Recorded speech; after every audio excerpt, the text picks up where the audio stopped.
प्रियंका गांधी जी का स्पीच सुनो, मजा आ जाएगा।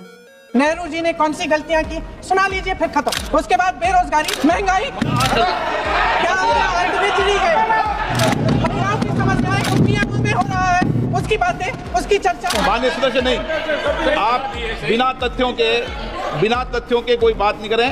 आप वंदे मातरम तो बड़े उचित रहेगा। आप में हिम्मत है तो भविष्य की बात करिए, हिम्मत है तो बात करिए कि बेरोजगारी क्यों है, कि पेपर लीक क्यों होते हैं।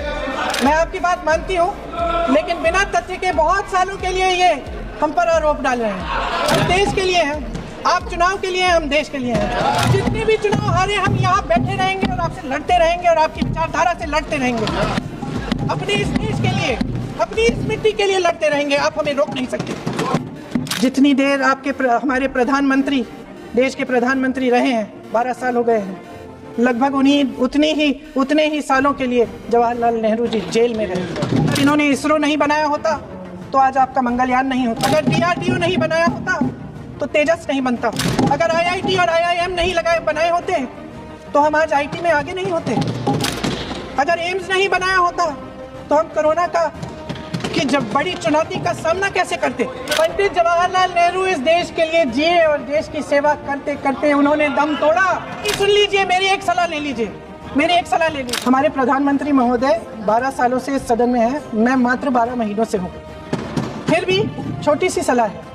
उन्होंने अभी हाल ही में चुनाव था, कुछ महीनों पहले उन्होंने एक सूची निकाली थी कि विपक्षी दलों ने और विपक्ष के नेताओं ने कितने अपमान किए हैं इनके, और उसमें शायद 90-99 ऐसे उन्होंने अपमानों की सूची बनाई थी।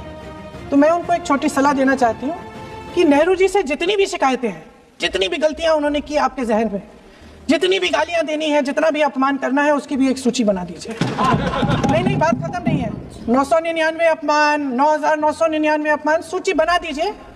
और फिर हम एक समय निर्धारित करते हैं। जैसे हमने 10 घंटे आज वंदे मातरम पर हमने बहस किया है ना, उस तरह से हम अध्यक्ष महोदय जी से पूछेंगे, एक समय निर्धारित करेंगे, 10 घंटे, 20 घंटे, 40 घंटे, जितने घंटों में आपकी ये शिकायत पूरी हो जाए, माननीय सदस्य आप शांत हो जाए और हम बहस कर लेंगे। लेकिन इस सदन का कीमती समय, जिसके लिए हमें यहाँ पे जनता ने भेजा है, जैसे हमें जनता की समस्याओं को हल करने के लिए चर्चा करनी चाहिए, इस्तेमाल करना चाहिए, उसको इसी के लिए इस्तेमाल करिए। उसके बाद once and for all let's close the chapter। हमारे सदन में जो करना चाहिए, जिसका डिस्कशन होना चाहिए, वो रिसेंट जो टॉपिक्स है, कैसे हमारे देश को सुधार में, अभी रुपीस का भी इतना गिरता जा रहा 90 के ऊपर चला गया, तो ये सब टॉपिक्स होते हैं। ये नहीं होता है कि कौन सी वो